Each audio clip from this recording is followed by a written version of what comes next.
કિનારે ગોપીઓ ભગવાનને એમ કહે, હે કૃષ્ણ, સુખ વધારવું હોય અને દુઃખનો નાશ કરવો હોય તો તારા નામ સિવાય જગતમાં બીજો ક્યાંય આશ્રય નથી.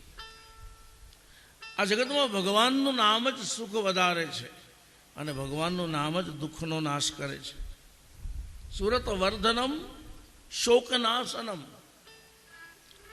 અને બીજી લીટીમાં એમ લખ્યું છે, સ્વરિત વેણુ નામ સુસ્તુ ચુંબિતમ. એ વંશરી કેટલી ભાગ્યશાળી જેને તારા અધરનો સ્પર્શ મળે. પણ હે પ્રભુ, બધાના ઉપર એક કૃપા કરજો. કઈ કૃપા? ઇતર, અમારા જીવનમાં એક જ રાગ રહે. ઇતર રાગ વિસ્મારણમ રામ.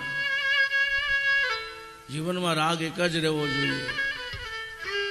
આજે તો લોકોના રાગ અડધો કલાકે બદલાયા કરે.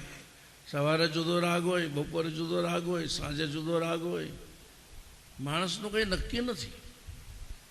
ગોપાલભાઈ, હમણાં એક કાચીડાએ સુસાઇડ કર્યું. કાચીડો આવે ને, કલર બદલે તે શું કહે એને આપણે અડ્ડો,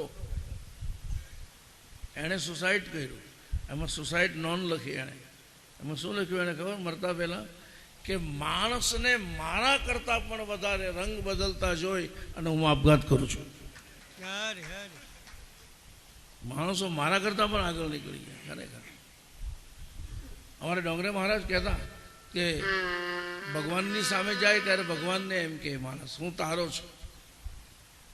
રસ્તામાં કોઈ મિત્ર મળે તો એને ભેટીને એમ કે હું તારો છું. દુકાન પર બેસે ને ગ્રાહક આવે તો ગ્રાહકને એમ કે હું તારો છું. અને ઘેરે આવીને બચોડાની બાને એમ કે હું એ છે કોનો એ જ ખબર નહીં પડે. ઇતર રાગ અવિસ્મારણમ નામ. પૂજ્ય દાદાએ બહુ સરસ યાદ કરાવે. હું તો સાક્ષી છું સાહેબ. 1977માં એમના સ્વર્ગસ્થ પિતાશ્રી પૂજ્ય પાતાળ કાકા જ્યારે આ સંસાર છોડીને જતા રહ્યા, એ દિવસનો તો હું સાક્ષી છું. ગોપાલભાઈ, અમારા આખા ડિસ્ટ્રિક્ટમાં એ જમાનામાં જ્યારે સાયકલ સિવાય આપણી પાસે કોઈ વ્યવસ્થા નહોતી, એ જમાનામાં દાદાએ સ્વર્ગસ્થ પાતાળ બાપાના સ્મરણાર્થે જે કાર્ય કર્યું હતું, પુષ્પાણી કરીએ ને, પુષ્પાણી એ સવારના 8 વાગે આ આંગણામાં પુષ્પાણી શરૂ થયેલી, સાંજના 4 વાગ્યા સુધી પુષ્પાણી શરૂ રહી હતી સાહેબ. દાદા બરાબર ને? મને યાદ છે, હું મારા બાપુજીની સાથે આવેલો. અમે 3-4 જણા આવેલા, કારણ કે એક જણો તો ચાંદલા કરી જ નહીં શકે. એટલો આખો પ્રદેશ સ્વર્ગસ્થ પાતાળ બાપાની નામના પણ એવી જ હતી સાહેબ. ધીરગંભીર, ધર્મજ્ઞ.